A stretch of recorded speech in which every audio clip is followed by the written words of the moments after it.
The question in my mind is, how do you create or relaunch a highly profitable and successful 6 to 7 figure business? With so much conflicting advice about the best ways to start and grow your business, how do you get it right the first time? I want to help entrepreneurs make a real difference and navigate the messy world of startup or relaunch. My name is John North, and this is the Startup Secrets for Entrepreneur Show.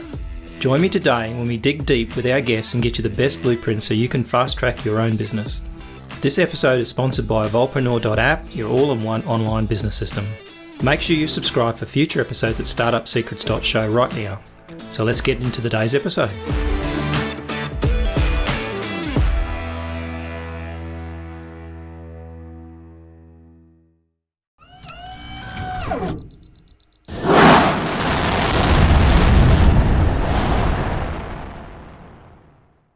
All right.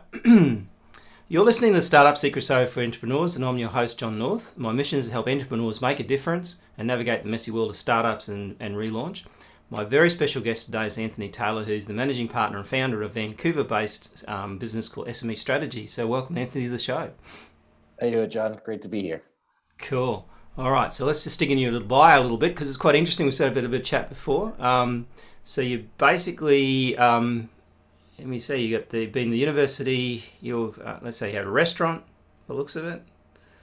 You've written 2 books. You've basically been involved in consulting, and I think you said you had a couple of coffee shops and stuff like that. So you've had a pretty wide sort of range of kind of business experience, which is good, I think, because you understand people, right? That's the first thing that comes in business. I think you need to understand people.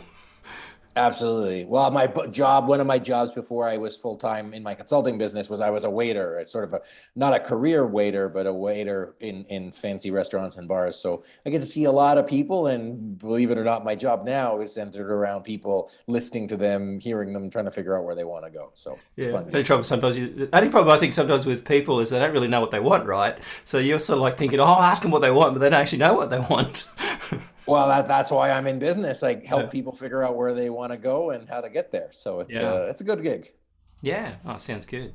All right, so I'm going to ask you some questions, and we'll see how we go with your answers. Now, I just want to switch this out too.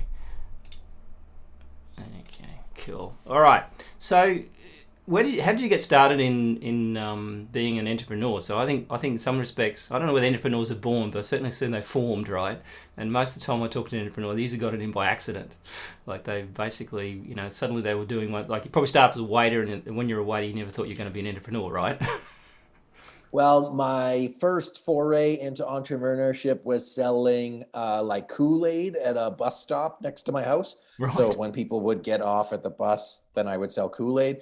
And then I upgraded to there was a golf course close to one of my friend's house.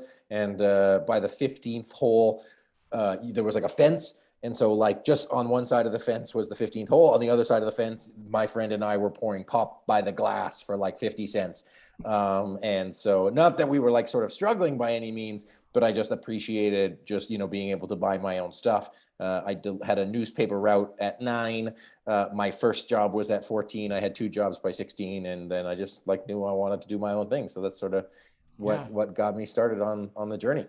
It's pretty cool. I mean, I wrote one of my books. I wrote about the fact that I used to sell chook eggs, like chicken eggs, when I was a kid. So I had because my mother owned a post office, like a back in the day it was like an unofficial post office. So we actually we had the party line where people could dial in and actually connect them and all sorts of things when you push the buttons, all sort of stuff. I was pretty young then, so I'm not that old. But you know what I mean. So basically, to sell the chicken eggs over the counter to all the people that came in, and then at one point, my mum said, "Oh no, you can't be selling these eggs and not putting any money into the feed and everything for the chickens." It's like, so I shut the business down because I wanted to make 100% profit. I wasn't about paying any of it out. So. Just cut into your margins. That's cut into my margin, right? So it's like, and I think I think that's the thing. I think there's a sort of a natural talent to it. So in terms of what you've done, so you basically, what did you move from? You said you had some coffee shops and stuff. What was your first step after sort of the waitership as such? Like obviously coffee shops you had some ideas, I suppose, from being a waiter. So in order of operations was I was a bartender. Then I put on rock concerts for like 7 years. And then I stopped doing that after my main client basically got as big as they could get. I had an ESL school that I bought into. The ESL school closed after 2007, like the economic crash. Wasn't great for travel. Screwed everybody up. Yeah, wasn't ideal. And then coffee shops to sort of keep the business going. It was sort of bad money after good, which was not the best idea. Good learning lesson for entrepreneurs, isn't it? Like, how much do you throw something out before it actually doesn't? Absolutely. And then 2010, we had the Olympics in Vancouver. So in 2009, I started a nightlife directory that was half in Japanese and half in English called Happening, which is a pun for any half Japanese people. And then I turned that into a website called To Do Vancouver. And then I had a wine directory because I like drinking wine, and I just made like a directory. But then directory websites were dead by like 2014. So yeah, they didn't last that long, did they? Because the big guys beat everybody out. Then at that point, they realized there was a chance that could have an impact. Yeah, Google kind of kicked everybody's ass. Yeah, but here we are. And then now SME strategy consulting started off me kind of doing consulting and business plans for people, and then evolved into like corporate strategy facilitation. Gotcha. It was actually interesting. I had someone message me on LinkedIn the other day and says, "Oh, how's the pandemic treating you?" And I said, "This isn't my first rodeo." Like, you know what I mean? Like, as an entrepreneur, I don't think you get unscathed through things. So, like in Australia, there was around about the 1990s, 2000, there was a whole bunch of, and I think I was one of them, entrepreneurs that got completely wiped out between, the Olympics was here. I think post-Olympics is always bad for a city. I think they always suffer badly from it. Financially, Sydney really suffered, and so a lot of these guys got screwed up in that period. So I think at the end of the day, you've got to be careful that you're ready for that sort of thing, right? You can't expect a business to run smoothly and nothing ever go wrong, because that's not going to be the case. Yeah, I don't think anybody expected a global pandemic at this point, but yes, you got to prepare for everything, and I think it'll be interesting seeing everybody that comes out of this. In 10 years, the next blip, the people that are like, that were COVID ready, like everybody will have a better contingency plan, or should have one in the first place. Yeah. And I think most people, like, it's interesting. I think when you look at small business and they sort of have these newspaper reports where everywhere these small businesses are being wiped out and stuff like that. But I think underpinning that is the resilience of small business and the fact that they would have worked their way out of that. They would have found a way to survive if they could. And for sure. And I think that's the real story about the fact that no matter what happens, they'll figure out a way. But I think if you're in the restaurant business or something like that, so that sort of full on retail business, you would have had really struggled to stay in business when you can't actually see anybody. I found through COVID about half the businesses did even better and half did worse. Yeah. And I think, I guess that, as you say, it's a good sort of training school in having a plan. So when you talk about strategy, and I think I'm sort of big on strategy because I think most people don't spend enough time thinking about it. It's the same principle, like when you talked about your books, actually, is that when we do book publishing, we spend a lot of time on title. And I think that strategy around that title, people spend very little time. They'll come up with the first title of the book they think of, and that's the end of it, right? And I think that's, to a degree, business can be the same thing, right? They sort of come up with a good idea, fall in love with it, and then somehow make the strategy fit the idea that they had, right? Yeah, I mean, it's a little bit in a era like a book, it's less easy to pivot to make like smaller changes. I find the biggest thing, especially since it's the Startup Secrets Show for entrepreneurs, product market fit being that first thing. And so you can like go iteratively. On Thursday, and when you play this, it'll be past, I'm putting on a diversity and inclusion summit. Mm-hmm. I've never done it before. My business isn't really events. And then I'm like, oh shit, like maybe I didn't do this right. Like maybe I should have had a different title for the event. Maybe I should have priced it differently. Maybe I should have, but I got all the promotion. I'm getting tons of promotion, less tickets than I want. And it's just interesting how like in certain businesses, you don't have the opportunity to make those micro adjustments. I think entrepreneurship is really like the good ones micro adjust quickly. And with a book, it's very hard to change the title because, well, once it's out there, but I've had multiple graphics and say, hey, which title do you like best? And some people were like, nope, I don't like that one. And I said, all right, new title then. And I think that's the thing. Exactly. I actually did a summit a few years ago and it killed me. Basically, because I think what happens is you don't realize how much work's in it. It's like you kept thinking, particularly you've got business partners who kind of like get them to do stuff as well. So I think, and I spoke to someone the other day, we're about to start a new marketing campaign for someone, and I said, we're basically looking to fail here. I really want to go and sort of approach a market and see what people say no to and why they say no. Because I think if you go on the concept like, I'm just going to play with this, and obviously with the summit, you've never done one before, so you're going to look back and think, oh gee, I could have done this better. But the reality is you'll do the best you can with what you've got. And and so I think at the end of the day, like, I'm looking at that thinking, well, let's plan to fail here so that we can basically learn from it, not go in and have this optimistic kind of approach to it, thinking we're going to get all these customers. Let's learn what they don't like, and then repitch it. And I think that's the thing with small businesses. They tend to not think they're going to get it right the first time, and they don't have to muck with it. But no, I think, and in this case, because I've done a lot of stuff, I've failed I won't say more than anybody, but I've failed a lot more times than I've succeeded. In this case, what I think I take solace in, and I'm like, kind of like, it's going to be awesome. I'm excited for it. Don't get me wrong. I'm not like I'm disappointed by the outcome. Yeah. What I'm not disappointed about was the effort. And I think as an entrepreneur, the thing that really, if I get down, it's because I underperformed to what I knew I could do. But in this case, I gave it 100%, day in, day out, like everything. I made the plan, I worked the plan, and I got the results. And there's nothing I can do about it. Like, I'm going to get what I'm going to get. And it's going to be fucking awesome. Pardon my language. I don't know if I'm allowed to swear on this. Doesn't get. Kind of Apple doesn't mind. You get edit that one, yeah. But I think that's right. And I think the thing too here is that, you really can't expect to know what's going to happen anyway in that situation. And I think writing a book, doing a summit, doing those things where you've got a deadline, and it's amazing what you get done on a deadline. If you said, other people say, look, you got 10, you got 5 years to put this summit on, you can imagine that most of the work will get done in the last 2 months, right? And I think in the summit's like an immovable date. You've got to get it done. It's amazing how much work you can get when you put yourself under pressure, I think. And well, I was telling you about my construction and moving. I said, hey, I'm booking the movers to get in. The last 6 days, we've done more work than we have in the past 6 months. So I love setting myself those deadlines for whatever it is. So, when we talk about planning, instead of doing a 3-year plan or a 1-year plan, like try to do a 1-month plan or a 1-week plan, because then you'll say, okay, I just need to get like this thing off the line. And if I do that, that'll be the win. But a lot of smaller steps is better than the big step that you might never take. Yeah, and I think that's the biggest problem is if you sit there and say, okay, well, I'm going to get something achieved. And I think Tony Robbins it's the best way he's ever said it. People overestimate what they can get done in a day, but underestimate what they can get done in 10 years, right?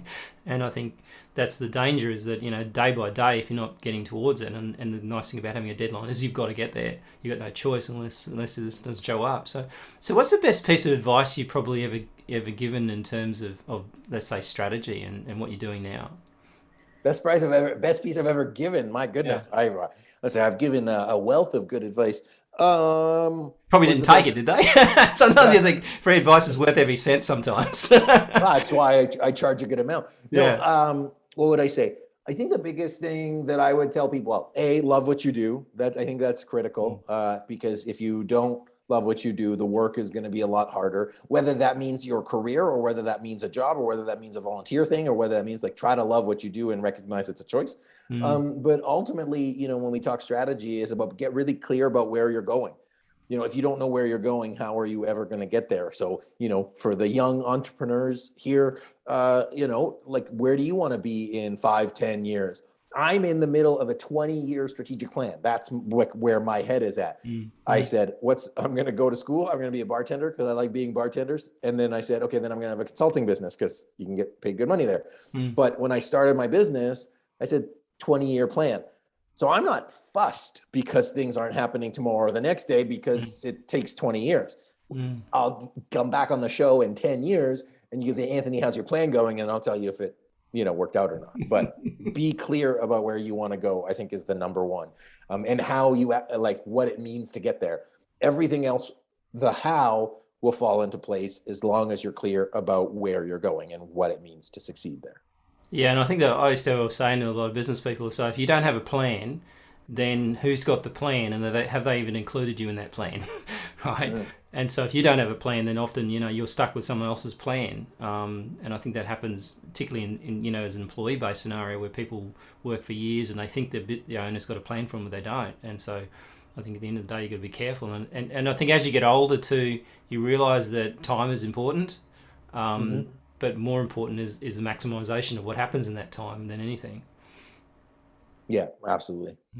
So, what's an ideal client for you? Like when you're looking at, and I guess we're talking about this whole scenario. What's your best customer? You said you mostly do corporate work now. Or is it? Yeah, so SME strategy stands for small to medium enterprise. If you guys want to check us out, SMEstrategy.net. But basically a CEO of a business that is like 10 to 100 million in revenue, which I recognize is a large range, but typically there's kind of inflection points like 10 to 20, 20 to 50, 50 to 100.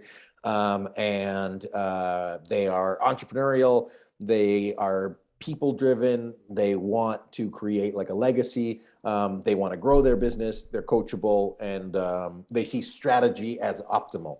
And so that's the ideal kind of company. But they entrepreneurial and care about people are the two most important characteristics for the clients that we succeed the best with. As in, there are people who aren't entrepreneurial and aren't people focused that we still do great work, but they're not the ideal client. We also work with not-for-profit, mission-based organizations. We did the strategic plan for the Central Bank of Fiji. So not exactly a small to medium enterprise, but that's who we help do with their plan. And it's cultural there too, because we used to in a previous license we used to sell accounting software. I sent one of my staff members to Fiji, and it's Fiji time they call it.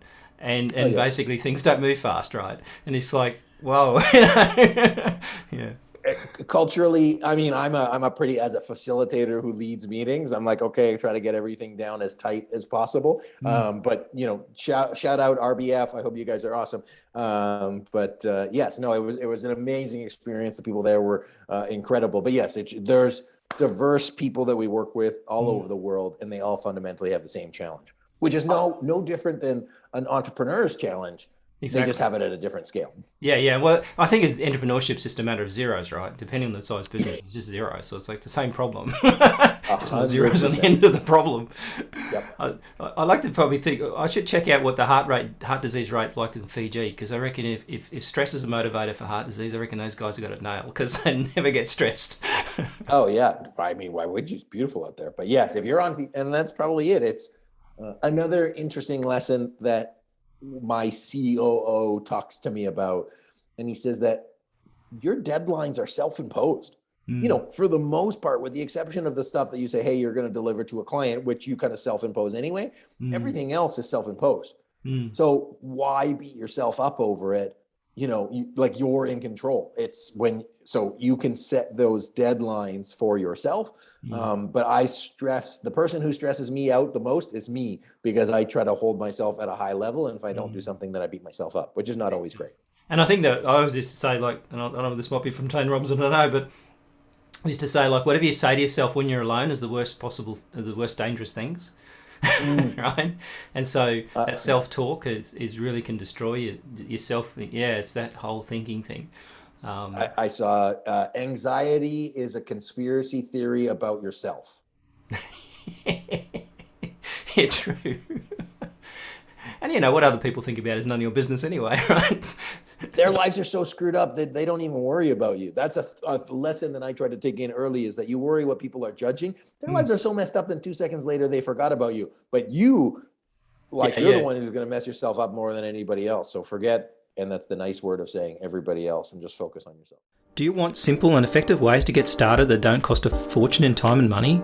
Discover the best steps for each strategy we teach and the most important areas to focus on, and even to connect with your best customers and grow an online community. Grab your free copy of Startup Secrets for Entrepreneurs at startupsecrets.show. Yeah, and I think that's true, because I think that's the biggest problem is people kind of overthink what they're thinking, because what they're thinking is they're thinking about how you think about them while you're thinking about it's like that's a very, when you actually dig into it, it's like psychology. Oh, it's sick. Yeah, absolutely. So what's the future hold for you now? Like, obviously coming, a lot of the businesses coming out of this whole financial crisis, pandemic, all those sorts of things. Where do you see the future in consulting? Because I think it's a massively growth industry, and I think a lot of these people that were, and they talk about the Great Resignation in the US and stuff like that, and I think it's also I can see it happening here, is that you've got a lot of people, shifting into probably entrepreneurship because they don't really have a choice, because they might have had lost their jobs through the pandemic. So then they found out that they actually prefer to stay where they are. My wife quit her job and went into a full-time sort of entrepreneurship job because it was, it's a great opportunity to do it. So where do you think that's moving in terms of the consulting businesses? The Great Resignation, I think, is going to be very interesting. I think that there's going to be interesting isn't really a word that says anything, but I'll explain more about it. Great Resignation, I'm not sure what's going to happen. Companies are still recovering, in my opinion, from COVID-related activities. The people who are creating their own jobs, I think some of them are going to be very, very successful because the tools are out there for that to happen. I'm interested to see what happens economically, like economic trends, like as interest rates and the stuff, volatility, and people start paying back that COVID stuff. I think the economy is going to tighten up, which is going to put more pressure on businesses. And then I think everything is going to stabilize. In terms of consulting, I think we're going to be as busy as ever, mainly because the dynamic work environment of how we work in person and how we work virtually, and how is the new level of performance going to change. Teams are going to need to get rallied around that. And I think consumers are going to be very different in 2 or 3 years. Not that they're going to be different, but their needs are going to be different, and teams are going to need to rally around and adapt on that. I don't know what's the next thing. I don't really care, but there's going to be something, and it's going to change. It's not going to change the game, but people are going to have to react to it, if that makes sense. And I think it's, in some respects, the next probably couple of years as an entrepreneur's playfield, because at the end of the day, you've got this kind of, a lot of things have been reset, a lot of ideas have changed. And what I've noticed is some people in businesses, and some businesses are open to stuff they never were open to before. Like I look at like Qantas, which is a airline industry, really badly affected by this, and they've also become almost an affiliate, right? Because they realize with this massive database, so they're selling insurance and medical insurance and all these other services to survive, get through. And when they realize they're leveraging their database, and whilst they used to do a little bit before, their entire focus shifted to that because there was any way they could make any money.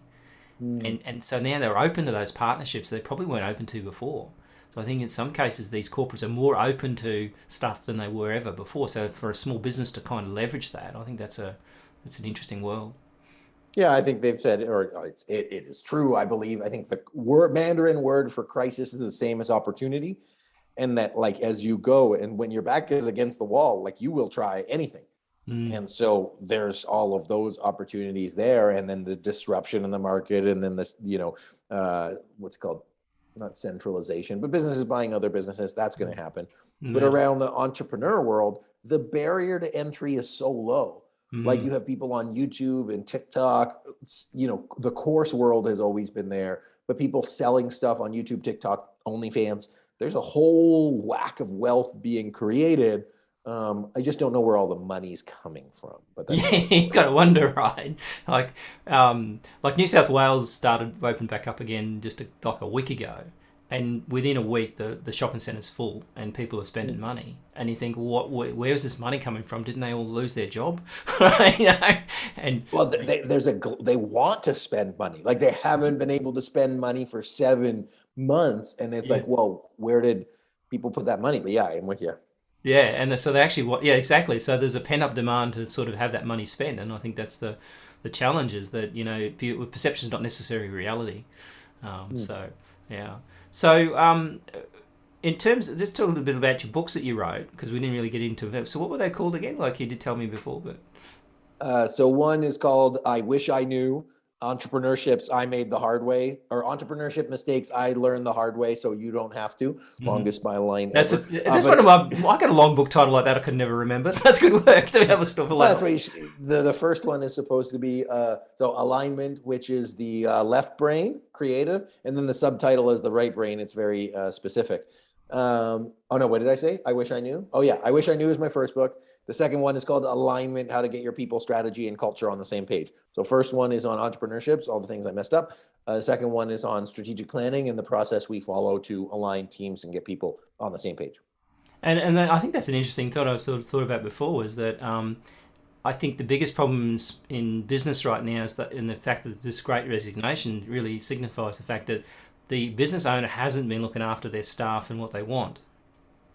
And to a degree, they haven't really focused on, they're focused on the money, particularly when this COVID stuff, you know, they would have been focused on trying to get the revenues in the door, and staff took the back step. And so if they're not aligning their staff and leading their staff and giving them some sort of future, then they're going to lose them, and they're hard to replace. I'd say it exacerbated what was already there. Mm. If you were an employer that prioritized your employees and you set up a good system and they stayed because you work together, you are going to be in a greater position. But if you were not, and you were sort of a commodity job and you treated people like shit and you lost your employees, well, you know, that was coming. It just made it bigger. It catalyzed. just highlighted something that was already there, but just made it much, much bigger. Exactly. And so now if you think of like the supply demand kind of thing, the supply for jobs, well, I guess it depends. The demand for jobs is much higher than the supply. So the buying power is with the employee. The employer is, you know, in trouble. And what's going to happen is employees are going to get more expensive, goods are going to get more expensive, and they're going to keep doing this dance for the next little bit, and it'll be interesting to see how it levels out. Something's got to give somewhere. I don't know where or when it's going to give. And I think automation's the interesting part of this, because I think what's happened now is that you've got a lot of problems in terms of employment. Because I was watching a sort of bit of a TED talk the other day talking about, and it's something that's happening a lot, is the population itself is decreasing in new babies being born and stuff like that. So the older population, like say from our range, you know, in 10, 20, 30 years time, we won't be working, and there won't be anywhere near as many people working in this, in, you know, that situation. So they're going to have to, you know, ultimately have to automate. And I think that the challenge then is once a business is automated, then there's no way back from that. Like the car industry is a good example of that. You know, Amazon's probably a good example of that too, where they're automating as much as possible. And so I think that's a danger for a lot of people, is that they don't build in automation if they don't think that their business is sort of like going to last forever, when the reality is automation could replace them tomorrow. That's a big risk and an opportunity in some respects as well. Obviously, as a business owner, if you can automate stuff, you can Oh yeah, save money. I believe you should be, well, in some senses, automate as much as you can from a process standpoint. On another standpoint, like low value jobs are going to get, like a burger flipper, you know, why not have a robot do that?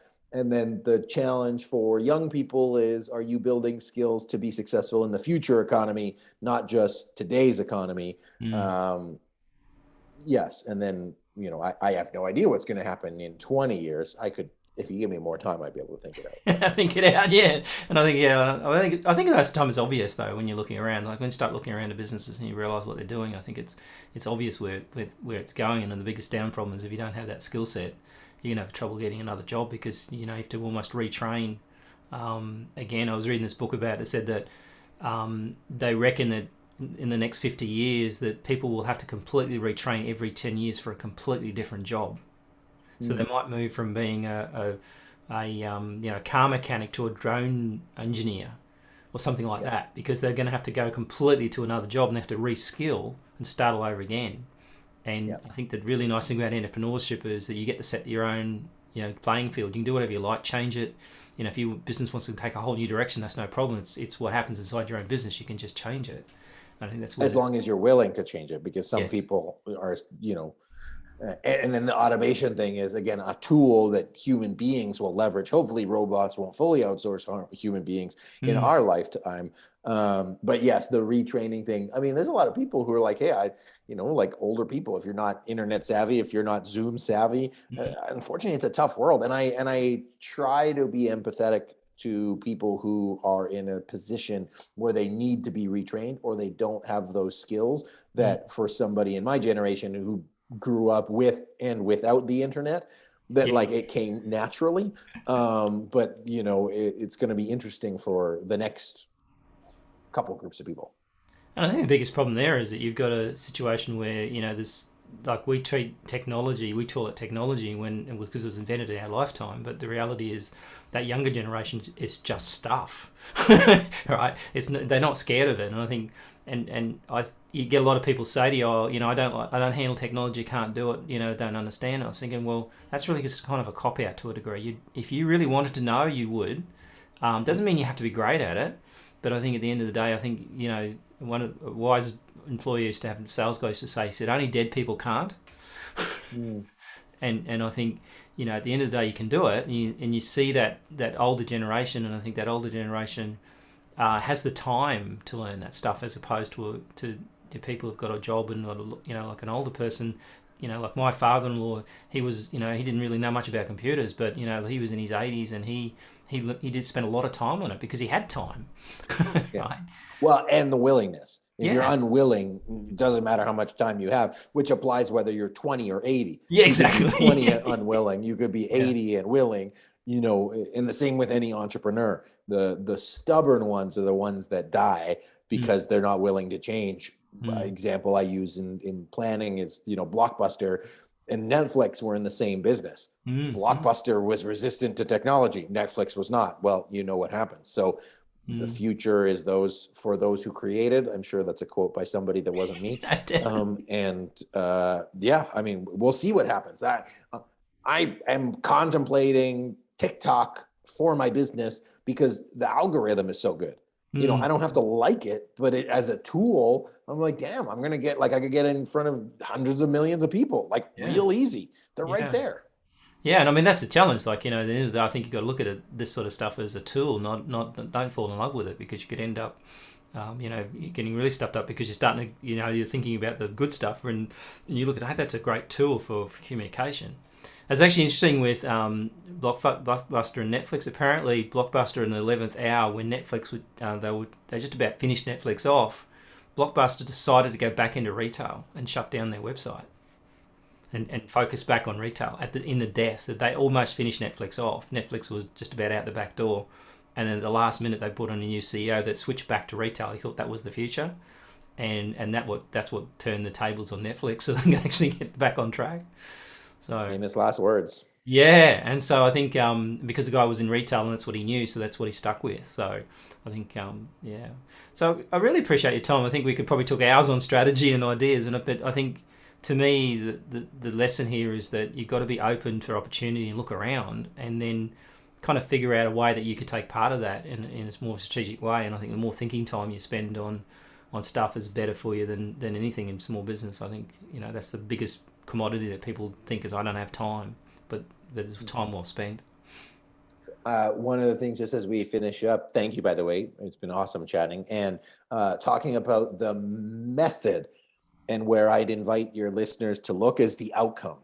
Don't get stuck on the how. This CEO's hubris was retail because that's what he knew.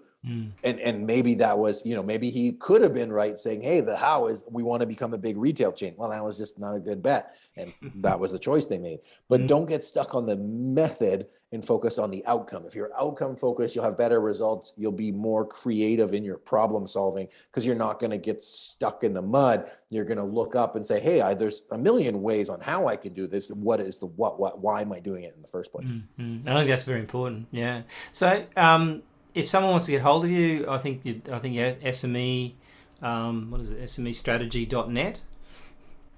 Yeah, SMEstrategy.net. Anthony C. Taylor on most of the internet. LinkedIn is my preferred way to stay connected for professionals out there. And then we have our own podcast, the Strategy and Leadership Podcast. Different than yours, actually. I really like yours, John. Well, not just because I'm a guest and I'm a host on the other one, because it's easy being a guest sometimes because you don't have to worry about all the tech stuff. Oh yeah, we're in it. But no, it's been honestly really a blast. But yeah, happy to connect with any of your listeners. We've got tons of free downloads online, and we talk about strategy and leadership as well. So cool. Yeah, connect, say what's up. We'll put all those links up there for any listeners who want to come to the website and have a look. So we also have a video version and an audio version, so it's really cool. So thanks so much for your time, Anthony, and maybe we'll talk to you again in 10 years to work out what happened with your plan. I better get going if I'm going to be held accountable. Pressure's on. I look forward to it, John. Absolutely. Thanks so much for having me. That's a wrap on another awesome episode for the Startup Secrets Show for entrepreneurs. Just before you go, if you like this episode, we'd be very grateful for a 5-star review. Please also consider recommending the show to a friend or two. Make sure you subscribe for future episodes at startupsecrets.show right now. Until next time, if you're an entrepreneur, make a start on your next great business idea today.